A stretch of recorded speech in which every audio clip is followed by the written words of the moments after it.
نحمدہ و نصلی و نسلم علی رسولہ الکریم۔ فلسطین اسرائیل جنگ کئی دنوں سے چل رہی ہے، جس میں مسلمانوں کا بہت زیادہ نقصان ہوا ہے۔ افسوس کی بات یہ ہے کہ پوری دنیا میں 56 کے قریب اسلامی ممالک ہیں، بہت ساری تنظیمیں ہیں، جماعتیں ہیں، سیاسی جماعتیں ہیں اور حکمران ہیں، بڑی بڑی طاقتیں ہیں مسلمانوں کی، لیکن سب بے حسی کا شکار ہیں۔ کوئی بولنے والا نہیں ہے۔ کارروائی کرنا یا اسرائیل کو سمجھانا یہ تو بہت دور کی بات ہے۔ عام جو ہے وہ مذمت کرنے کے لیے بھی تیار نہیں ہے۔ یہ بات انتہائی افسوسناک بات ہے۔ خاص طور پر اس سے بڑھ کر وہ زخم پہ جو ہے وہ نمک چھڑکنے کے مترادف کام ہو رہا ہے، اور وہ اس طرح کہ سعودی عرب کے دارالحکومت ریاض میں چند دن پہلے کئی دنوں سے جو ہے وہ میوزیکل پروگرام ہوا ہے، موسیقی، ڈانس وغیرہ کے پروگرام ہوتے رہے ہیں، اور بے حسی کا عالم یہ ہے کہ وہاں رقص سرود ہوا، لیکن ان لوگوں کو یہ احساس نہیں ہوا کہ فلسطین میں مسلمانوں کا، بچوں کا خون بہایا جا رہا ہے۔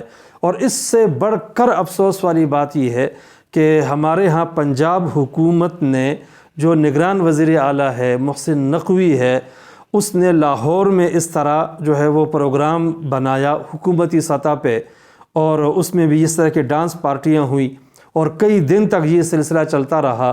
اس کے بعد گجرانوالہ میں اعلان ہوا، وہاں پر پھر علماء جو ہے وہ آڑے آ گئے، لاہور میں بھی کافی مزاحمت کی اور اس طرح اس کو روکا۔ اور اب اسلام آباد کے اندر بھی جمعے کے دن 3 نومبر کو اعلان کیا تھا، تو یہاں پر بھی علماء نے مزاحمت کی اور اسے ایسے پروگرام کو نہیں کرنے دیا گیا۔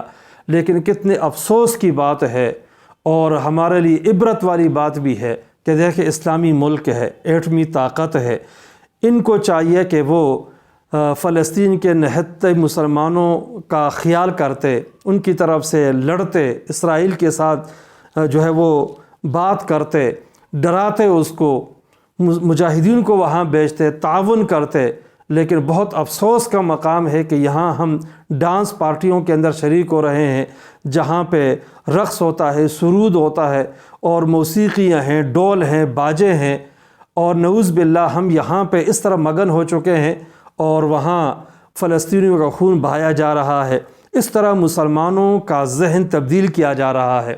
اسی طرح ساتھ ساتھ ورلڈ کپ میچ کے حوالے سے بھی سب حضرات کو پتہ ہے کہ اس طرف لوگوں کو لگایا گیا ہے، اور دوسری طرف فلسطین میں مسلمانوں کا خون بہایا جاتا ہے، اور مسلمانوں کو اس طرح متوجہ کر کے گویا کہ اس طرح بے حسی کا مظاہرہ کیا جا رہا ہے۔